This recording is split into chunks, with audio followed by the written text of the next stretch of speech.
into another episode of To the Show Baseball Podcast. Today's episode, we had Dan DeLucia of the Worcester Red Sox on, and he kind of broke down some things going on in the Red Sox system in regards to pitching development and, just some of his experiences in the Red Sox organization last year. As always, I'm your host, Andrew Parker, and before I get to a little bit of, I guess, what we talked about, please give us a like, subscribe, whether you're watching this on YouTube right now or listening to this on Spotify, Apple Podcasts, whatever it is.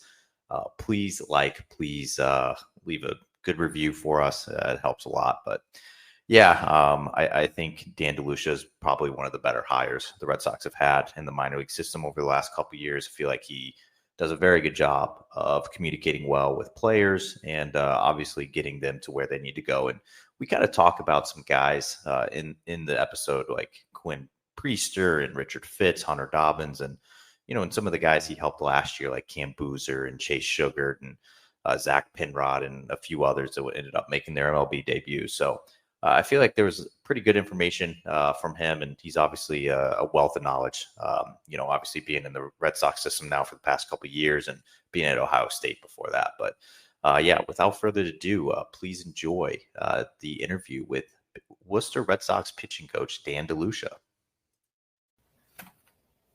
All right, guys, we are joined by Worcester Red Sox pitching coach Dan DeLucia.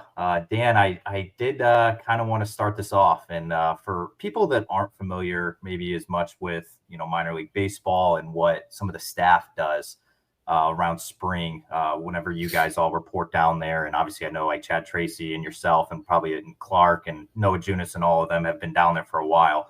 But what does the AAA pitching coach do during spring training? Yeah, good question. The way that at least this organization works is honestly, we're pretty heavily involved in all of the 40-man pitchers or non-roster invitees. That includes things that we would do normally in the season. So whether it's, helping guys develop their pitches and their arsenal, or help them think through drills and different ways to attack their throwing program. I think Andrew Bailey, the big league pitching coach, and our director of pitching, Justin Willard, have done a good job of empowering us, all the coaches across the board who are big league camp, and giving us the freedom to coach just like we would guys in Worcester. And obviously we will eventually have guys anyways. So, but it's cool because it's a great learning experience. But again, I think, we feel that we are equipped to be able to do that in camp. So really it operates like a normal spring training, but just another set of hands to assist the big league staff. And this is one of your, I guess, like first full off seasons in the Red Sox org. Well, I guess as a pitching coach, I know you spent some time down in Fort Myers as a rehab coach for a little bit, but I know you're more relatively new to pro ball per se as somebody like, I guess, I don't know. There's a lot of other names in the system, but for you now going into, I guess, another year in Worcester, like what kind of things like have you learned as of like, last year is your first year as a pitching coach there in Worcester. So like, what did you kind of learn about pro ball and I guess affiliate ball after last season? Yeah, I'd say a couple things. One, just you see things in a totally different light than being a player in pro ball, right? So that's one thing. You don't see what goes behind the scenes. You don't see all the work being done, the decisions being made. So that's one thing. And then from my personal experience, I came from college before I was with the Red Sox, and where I currently stand, where most of, professional baseball is it's player development driven. Whereas college baseball, it's, you got to win and you got to win now. Right. So there's an element there. There's a big element that I think differs when you're talking professional baseball. And at least at the minor league level, right? And then with college baseball. So I'd say winning is one of the biggest elements. That's a change. But man, the resources, the people is unbelievable in professional baseball now. And the growth and what I've come to know over the past year I mean, it's I don't even know, multiple times what I knew coming in, right? So, and I think that's part of, like what I said, the people that we have and bringing their experiences from different places. But then just also the resources we have and the ability to learn at a rapid pace, and also have the sample size to do it. When you're in college, you have your own, I guess, little pitching staff, right? Where here you've got the breadth of, a huge department with 100+ pitchers or so to look at and reference and be able to get into the nitty gritty about. So. We've spent a lot of time around Worcester the last couple seasons now, and obviously we've spent a lot of time talking to Chad Tracy, whether it's pregame or he's even come on talk to us this offseason on the show. But one of the things that kind of stuck out to me, and you mentioned this earlier, with your relationship with Andrew Bailey and Justin Willard, and obviously a lot of the other pitching staff in the organization, but it's just with Chad, just how much he does talk to a guy like Chad Epperson in AA and Alex Cora as well. And because you got guys fluctuating up and down between AA to AAA to the majors. So for you, what does some of those conversations kind of look like with you? And maybe if you got a guy, for example, like Zach Penrod or Chase Sugar last year that come up to the major league team, what do those conversations look like with Andrew Bailey and co, I guess, just about like the player that's going up there? Yeah, what's cool is that Bales and I are in touch on a regular basis, probably every other day throughout the season. And he's able to take in and absorb a lot of information and wants to know, all right, what have we been doing with the guys? Where is his mental space, his head space right now? What's been working for him? What are the things we should continue on keeping him confident up here? So it's one, I think we're a lot alike in how we coach. So typically we'll catch up and just, see how things are going, just person to person. Right. I think that's one of the cooler things about Bales as well. It's not just always business, right? He cares about people, in general, as do I. So, I think that's first and foremost where we usually start our conversations, but then also caring for the players, right? They really want to know, or he really wants to find out, as do I, is how do we get the best out of our guys, right? Whether that be, again, where they are from a headspace, or do we need to still take something to another level, even though it is at the big leagues and we need to win here, right? So it just totally depends. There could be a guy, let's reference like Cam Boozer last year, right? Talked with him as he came up last year, when he got called up, and told him, like, Bales, give him some attack plans with certain hitters and just let him go. He's a big leaguer, good arm. Just kind of let him go. He's super confident right now.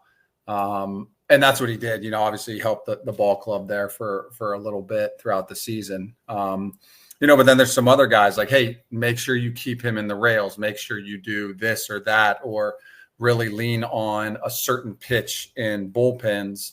So it just depends on the player. So really it's trying to get where they're at and how to continue keeping them confident when they do get called up for the first time or get called back up or whatever it may be, is keeping that confidence level up. I'm going to kind of shoot in, Chris, unless you got anything. I do kind of want to ask about specific guys. So if you got anything, Chris. No, I'm ready for this, guys, because I essentially was going to ask what you just asked, was really just like, how collaborative is the pitching program from top to bottom?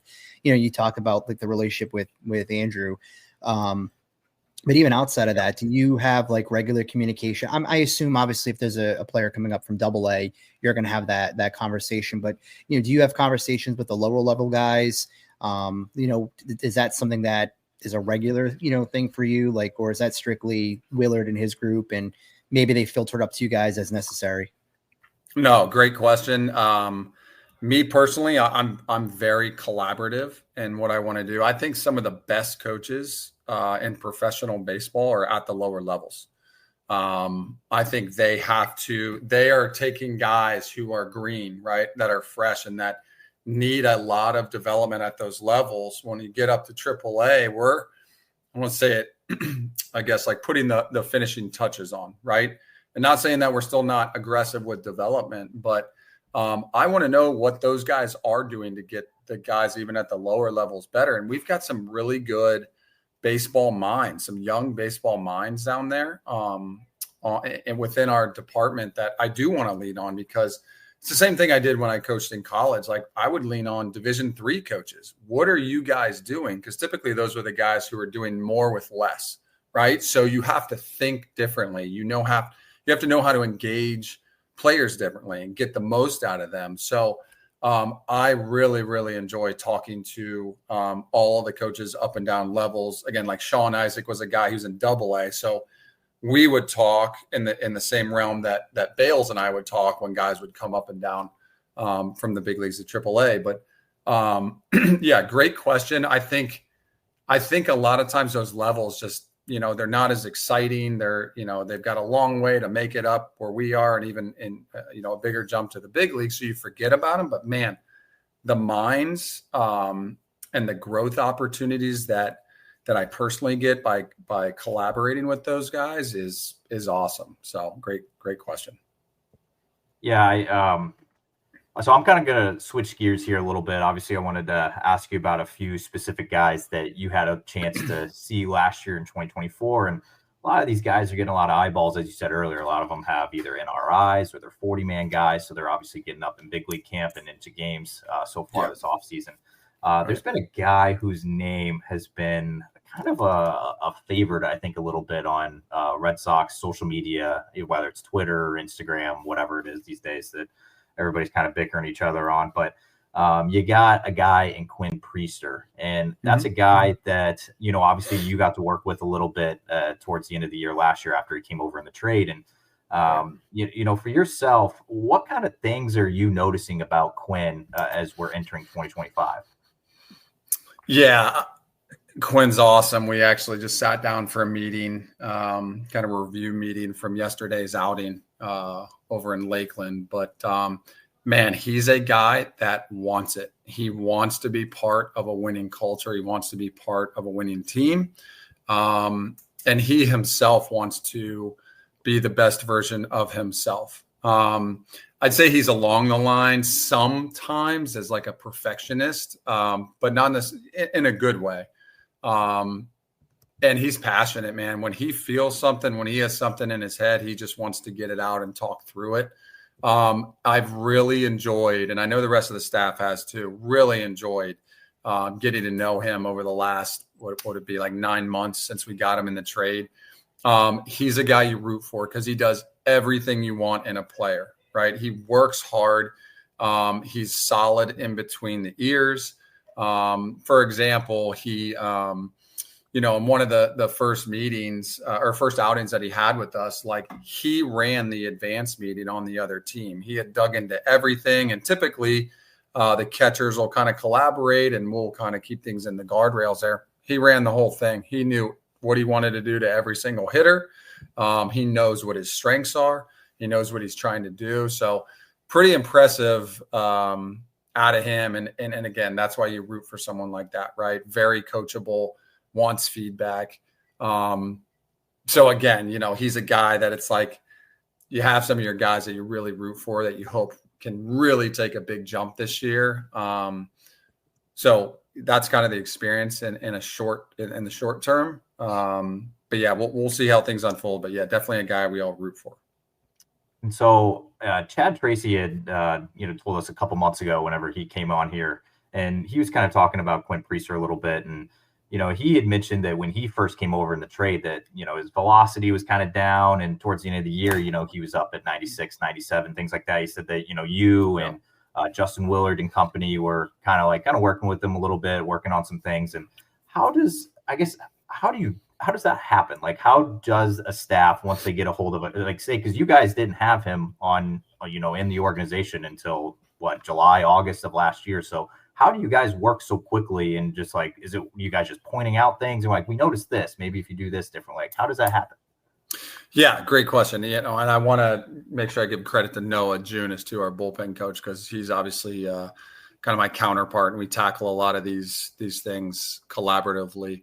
But Yeah, I'm sure a lot of the conversation and information was passed along in the trade process, right? I'm sure we identified a guy that we think we can optimize and make better in our system and how we develop guys. So once that was done, right, and we actually get him and we were able to sit down, we want to listen first. We want to understand where you're coming from, what is your experience been? And then it's like, well, here's what we see. Can we meet in the middle? Can we collaborate on this? Right. Because no one wants to have a coach or an organization ram things down your throat and basically say, hey, this is what we see. This is what you're going to do. Black and white. So we do want to build that relationship, just like any coach should do, build the trust, build the relationship, almost take a seat at their side of the table. Right. And know that you have their best interest at heart. And then show them our philosophy, show them things that we think we've identified in this process to be able to optimize a guy like Quinn, who's already been in the big leagues. We're just trying to get him back and stay there. So I think that was the part. But then, getting kind of deeper, it goes into a lot of things. It goes into their arsenals. We have our own internal pitch grades for guys, biomechanics, right? So there's a bunch of things that goes into that from an actual physiological standpoint, but that's kind of the process, the broad process as a whole. Once we identify a guy and get a guy, for example, in a trade like that. I actually want to ask you a question because we had spoken last year. It was in passing in the hallway, and it was right around. It was.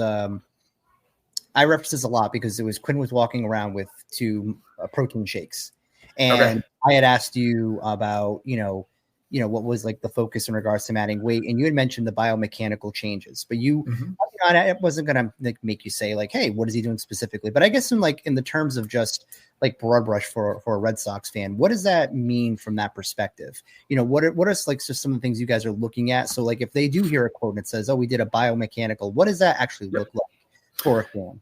Yeah, I mean, and again, every guy's individual, right? Every person is an individual. Every biomechanical characteristic is different for each guy, and it's our job to figure out what that is, to identify it. And then it's not sometimes as easy as just giving them a quick cue, but sometimes it's a longer term thing where they really have to make an adjustment to do that. And you said like protein shakes, right? Like if you did a side-by-side of Quinn from last year to this year, he's put on a significant amount of weight and muscle mass, right? So that is also something that we identified that, man, you're still young and you still haven't really, really filled out. I mean, now he looks like a linebacker, right? So part of the biomechanics process is, can more mass equal gas, right? You've heard that before. So that is part of it. But then there was a couple changes that we saw through one of our systems, Kinetrax, who we have in all of our ballparks with the Red Sox. There isn't like a one size fits all approach, but essentially we found common threads in his highest velocity pitches and what he was doing mechanically, right? So now it's all right. We sit down, we show him these things, we pair up video, we show him side by sides, and it's like, oh shoot, there are differences that I can tangibly see. Okay, great. Now, how do we put a plan in place to get you to train this on the daily basis and then go perform, still have to get outs, right? Perform and see if this works, right? And this is the luxury of the minor league level, is the games are kind of the test and retest. All the work that goes into this stuff throughout the week should hopefully make changes, but the game is the retest to see, are we able to make objective changes, and can we then show the player, hey, you're trending in a good direction, let's keep on with it. So I think, you guys are following Red Sox organization. We made pretty monumental strides just as a pitching department as a whole last year, up and down. So these are, again, it's not a one size fit all of exactly how you break down each individual guy, but there is there are resources and systems that we have in place that allow the really good coaches that we have to be able to take these things, break them down, communicate to the players, and then see if we can make progress along the way. Yeah, because one thing that I took away specifically last year, really with obviously it's the first full year, with Breslow's focus when it comes to pitching, the whole organizational change. But Chad consistently said, the word intentional almost every day, almost in every, session we'd be in the office with him. And, it is kind of, you can see it, even just this, quick second ago, I saw there was an alert, Richard Fitz hit 99 on the gun in that game against the Phillies. Yeah.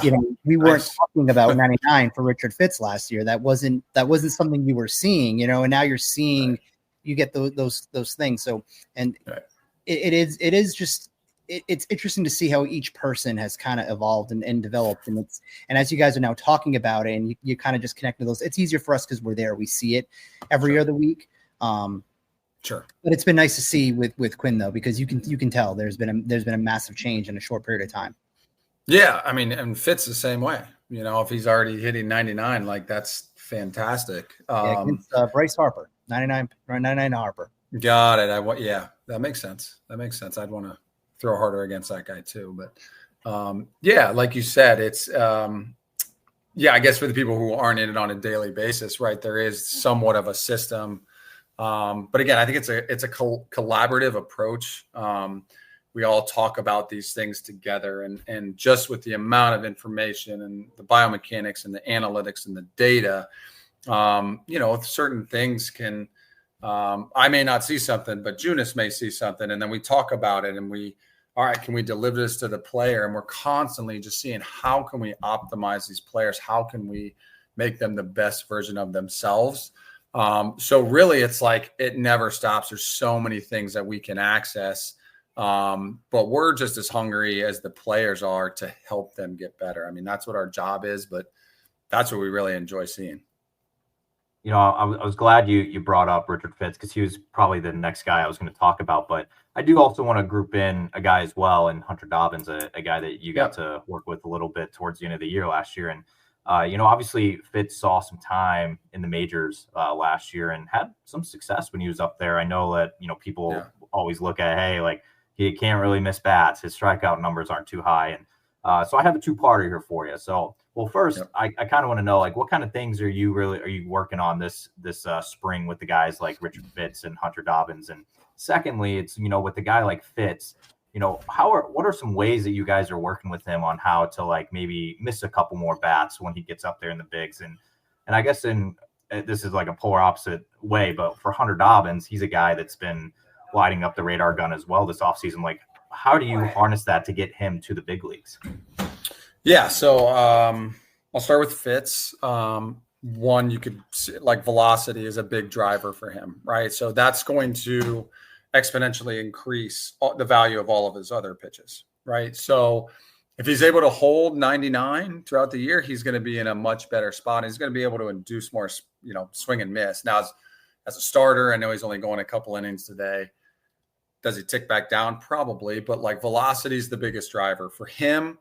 Dobbins, really anybody in our organization, it just elevates the level of all of your pitches, right? So that's the first thing. So with Fitz, we're also, we implemented a curveball in the offseason. Then we're just trying to optimize a changeup that really we retooled a lot throughout the year last year in Worcester. So really continuing to make that as consistent as possible, but also give him a curveball too, that something, swing and miss later in counts that also, tunnels up, plays off his fastball that he's able to ride to the top of the zone. So really play the north-south game against hitters.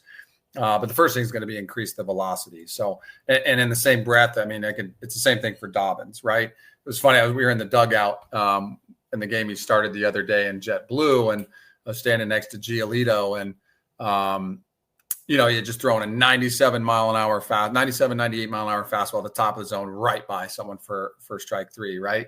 When the very next at bat, there was a fastball at 94, same spot, gets hit out of the park for a homer, right? So the difference there, is it coincidence? Maybe, right? But I think the driver is if we can increase the fastball velocity and hold it constant at those upper 90s, again, just like Fitz, it's going to elevate the quality and the grades of all the other pitches, right? So also with Dobbins, we're just tightening things up. We're tightening things up. One of the drivers just getting ahead in counts more often.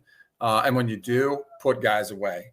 How fast can you race to 2 strikes? How quickly can you end the at-bat once you do get to 2 strikes? So simple philosophies. I'm sure you guys have talked about it with someone, but he has a splinker, which is essentially a splitter grip that he rips as hard as he can around 90 miles an hour that has a splitter action.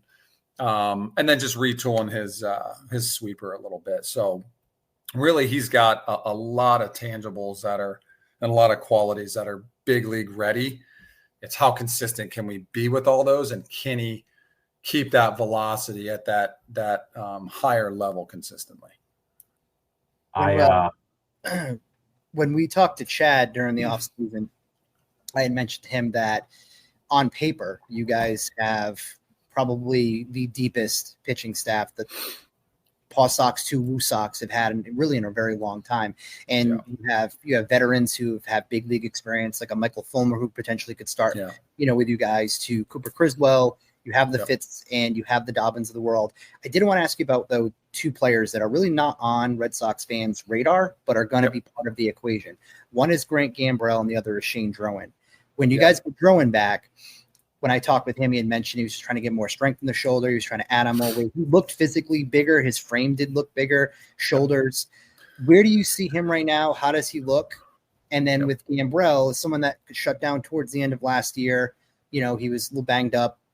He's back in camp. Like, where do you see Gambrell fitting with the team? Is he more starter? Is he going to be in the bullpen? Start with Drowan. Yeah, you nailed it, Chris. Like, Dro did a great job this offseason getting stronger, right? And really, just the work ethic, right? And he was in a tough spot at the end of the year last year. And I don't know if he felt like his back was against the wall maybe this year, but I mean, he put the work in. And you saw what I saw when he first arrived in Fort Myers, is that he's physically looks better, looks bigger, stronger. The shoulder strength is back to where he wants it. And as a result, he's throwing right now top in 95, sitting 94, where he struggled to even get close to that last year at certain times. So I know he's feeling good.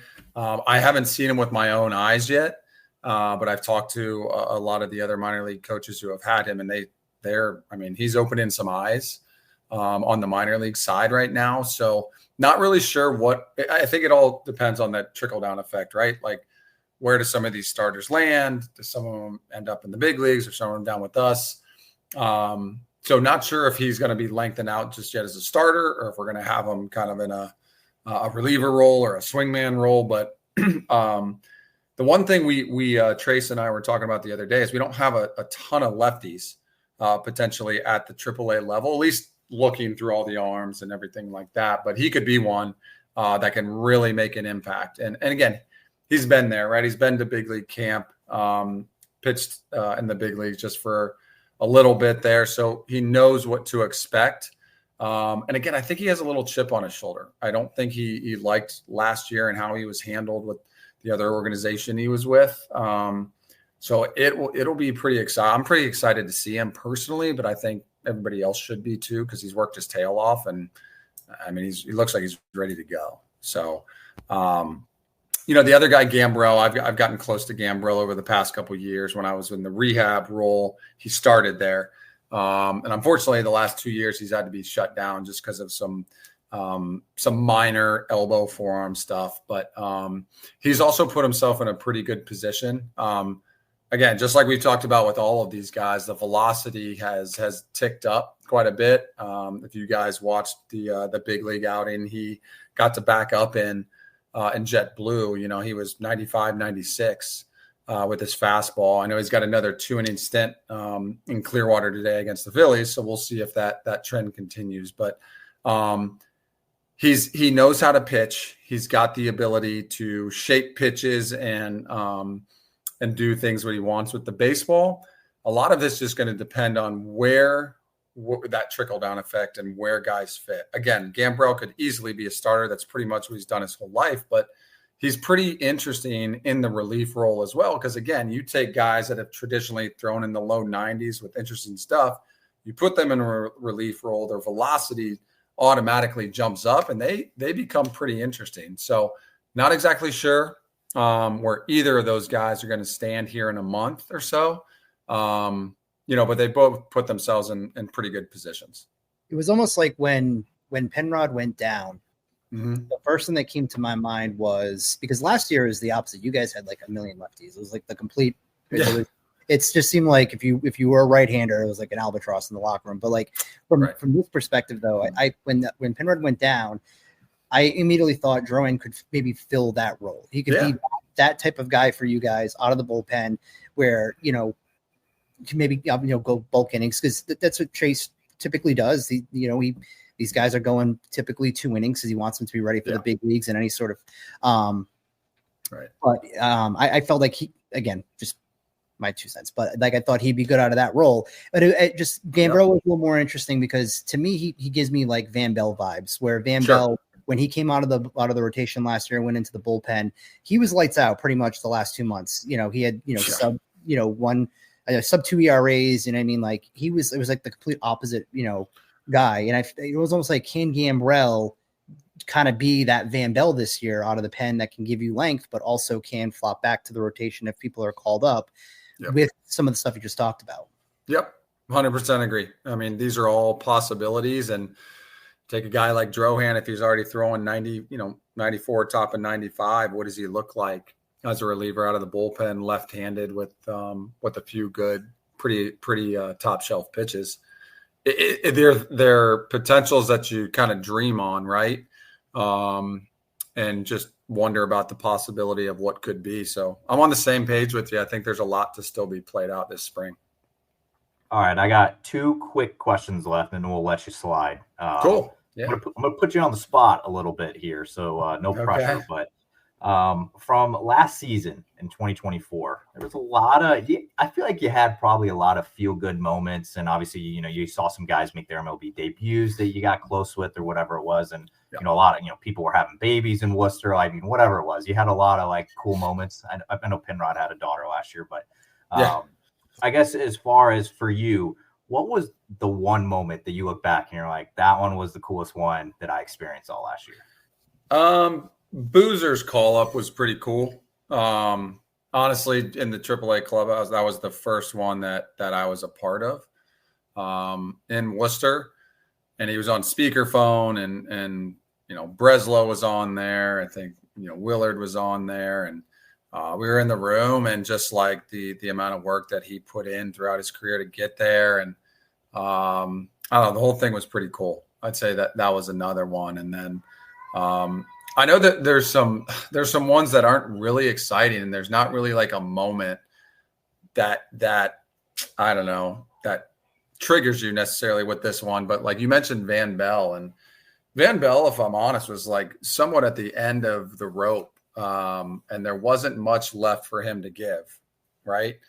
And we presented him with an opportunity to change his arm slot and go after something that was a little bit uncharacteristic. And I don't know, to me, it was a cool moment watching him. And Chris, you mentioned it the last 2 months. I mean, he was arguably our most valuable pitcher, right? Because he could do things in multiple roles. And it's like, those aren't the sexy moments that people see or recognize, but like as a coach, those are ones that, I don't know, that really hit home, that make you remember why you do it, because we took a guy that was really searching, and we added a lot of value there. So anyways, ones like that are cool, not sexy. No one reads about it in the paper or anything, but those are the ones as coaches that we do this for.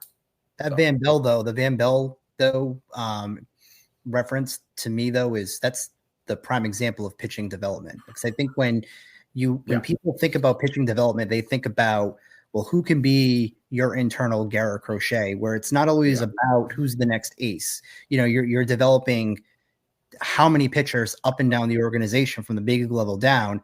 And you just mentioned it. You just tweaked an arm angle and he went out, he executed it kind of to your point, kind of at the end, but he sees that opportunity. To me, that's a big part of development. And those are some of the wins that I think fans should know about. And so that way they get a different look to what actually development is from a pitching standpoint. Yeah. If I mean, I'm being, kind of blunt here, but like my job is to create industry value with all these pitchers. From a business standpoint, that's what my job is, right? Like for me, there's a personal coaching relationship that obviously we really enjoy, but that's the business part of it. And you're right. Like with that in Van Bell, we were able to do that as well. For us, it's more satisfying to see what it did for the human, right? For the guy involved there. But you're absolutely right. That's our job in a nutshell. And I do have one more. I don't know how I forgot about this, but like Chase Shugart was a really special one. That was a really special one for us. I mean, he was on the chopping block. He was, based on the year he had before. I know he had a good spring last year, but like he was a guy that we have to make some releases in the middle of the year, and he was on the chopping block I'm glad we stuck our neck out for him. He kept working, and man, for him to make it to the big leagues, and a lot of people in this organization were celebrating. So I don't know how I forgot that one, but that's up there. Yeah, Shug, one of our favorite guys. I don't know if we're allowed to say that, but I mean, he's everybody's man. Yeah, always a treat. So nice to us. I mean, he'd give you the shirt off his back if you needed it. I mean, that's it. Guy, man. Yep. Fantastic. All right, final question for you. Non-baseball related question. I'm just curious about this, just myself. So I don't know if other people even will care about this one, but you're obviously a big Ohio State Buckeye through and through. Columbus, Ohio is in your blood. So I want to ask, obviously you guys just won a natty this season. So what did you get to do for the national championship game? Oh, I mean, nothing crazy. My kids have obviously become fans. So we just watched at our house, and we made a lot of food, and I let them stay up and watch the whole game and the press conference, and they probably got 5 hours of sleep before they had to get up for school the next day. So not proud of that as a dad, but it was cool. I think those are moments that are cool. It's not necessarily the game itself, but it's, memories of like doing it with your family. And then you get to talk about it when you're older and whatnot. So nothing special. They got, my mom flew down a month ago, brought them some t-shirts, national championship t-shirts, but nothing crazy, but we were pumped. We were happy. As a fellow coach, I was happy for, Ryan Day. It's tough putt after losing to your rival and getting all the craziness that he got. So I was more probably happy for him than anything. Hey, by the way, Ryan Day, New Hampshire's own. So that's right. New England's got to celebrate him too. That's right. All right, sure. I'll end it on this. Would you trade a loss to the University of Michigan every single year if that means you won the national championship? No, if you win the national championship every year, like a lot of people, I think it's an easy one. Like you're the best team in the country. That's it. So, I don't know. For me, it's an easy one. I get it, but I don't know. I probably have some people that debate me on that one. That's okay. Yeah, that's fair. All right, Dan, we appreciate all the time you gave us. Obviously, I know you're a busy guy. You're in the thick of things, getting the season ramped up here, but we definitely appreciate you hopping on, and thank you so much for doing this. Yeah, thanks for having me, guys. Enjoyed it. Appreciate it.